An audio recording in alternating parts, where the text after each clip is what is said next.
the source of the plateau is probably going to be something different for different people. Interesting. So that leads perfectly into my next question because I don't have issues of fear. That's never been my thing.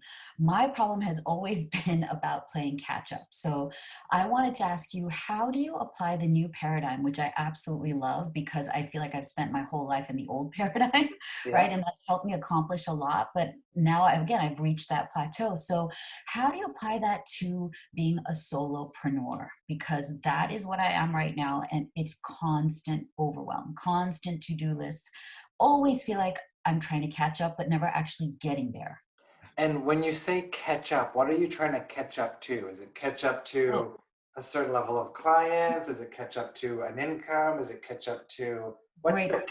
what's the So my catch up to? catch up is always about, and I know I'm not supposed to compare myself to others, but I compare myself to inspire myself. And then I see so many great people doing great things. They're like everywhere in social media. They have like, presence everywhere. They're just doing so much. And I feel like I am too, but I don't have the help. I feel like I could be doing all those things and I'm always trying to catch up to where everybody else is. Okay, so you've basically Even got a though we started at the same time, like, even though we are exactly starting at so the, you've basically what you're describing to me sounds like you've got a perception of what that business needs to look like. yes, I have a vision and I never get to it because of time, because of resources, help, all of that. Solopreneur. So all of that stuff, do you think that so A, does that stuff excite you and feel fun? Yes, I love it. I have Okay. so many things I love so much. And so it's the frustration of not being able to do those things, not being able to accomplish them. Okay, so it doesn't sound like you're procrastinating in any way. It No, seems I'm like you're extremely excited. productive. So really what you're doing is you're being attached to an outcome, right? Yes. Yeah. Yeah. So are you having fun with your business? I love it. It's the best thing in the world. And Okay. that's why I feel so successful so far, even in my limited way of doing it, Yeah. because at the same time, I'm a single mom, I'm responsible for other people. So I'm hyper focused, hyper productive, but still not quite there, right? And if you're having a blast in your business, if you're in this state of pleasure in your business, if it's exciting, why does it matter that you're not there?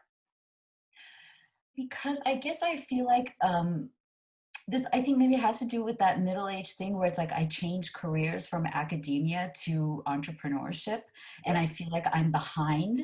So I need to get to a certain level. And again, I feel like the business is already so successful and feels so great. It could be doubly, triply more successful. I could reach more people. I could help more people. So And when you get there, you're going to feel the same thing again and again and again, right? So what no, we because want I feel like I don't even have the foundation, of all the things that you're supposed to have yeah, for an but entrepreneur. throw supposed to out the window, right? Because one entrepreneur, you could have five people with the same product, the same offering, and the path to success for each one of those people could be completely different, Hmm. right? So I'm more curious about this I'm behind feeling. So can we play with that a little bit? Yeah, yeah, because that's my dominant, maybe that's the resistance. That's always my Yeah, dominant so vibration. if I said I feel behind because what pops in your head? The first thing that pops in your head. I feel behind because my business is not the way I envision it to be yet. And why does that mean? So again, you're in the journey of the business, Mhm, right? mhm. And the journey is ongoing. So why do you believe that because you're not where you think you should be, that means that you're behind?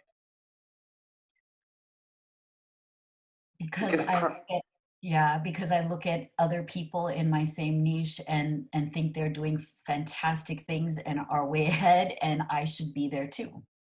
what if you're building a stronger vibrational foundation with your business? I hadn't thought of it that way. Because progress happens first and foremost at the vibrational level, right? Mhm. And I mean, the story that comes to mind, I know it sounds cliche, is the tortoise and the hare. Yeah. Yeah. right?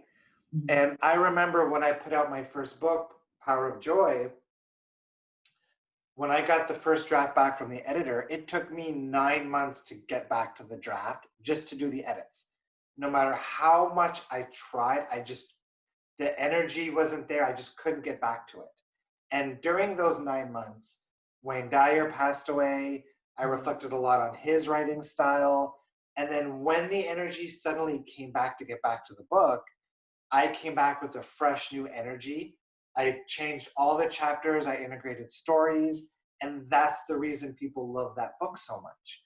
So, those 9 months of delay were probably the best thing that could have happened for that book and for my writing style and Mhm. for the power of joy that came next.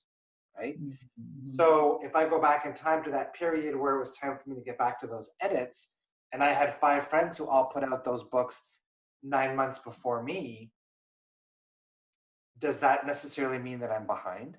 What if 9 months later, when my book goes out, I'm selling way more books out of the gate, That's true. right? That's true. So, this I feel like I'm behind feeling,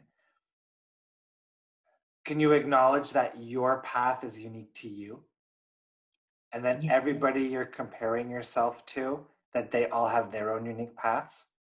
Yes. Yes. But it still brings up that resistance, right? I need to work on that. Okay, and what's that resistance? What's that feeling? Is it still that I feel Of like I'm behind? of time, right? That there's never enough time. You always have to rush. You have to, you have a to-do list that never ends Okay, and I feel that way because, because I have big dreams I want to accomplish and I don't feel like I'm there yet. okay, and from the vibration of I'm not there yet, Yeah. you think physical reality can match that, Yes. right? Exactly. So what I Big. would do is, as homework for you on this topic, Mhm. is spend 15 minutes a day just doing positive aspect lists. Write about all the things that you're satisfied with in your reality. Write Okay. about all of the current things about your business that you're satisfied with. So practice tuning into um, the successes and the things that bring satisfaction. Pleasure is, I think, the most potent force in all of this work. And the more pleasure you can find in what you're doing, not caring about where you're at, that's Mhm. what's going to accelerate you faster. There's a saying, I think Bashar says it, the more you're okay with what is, the faster you're going to go.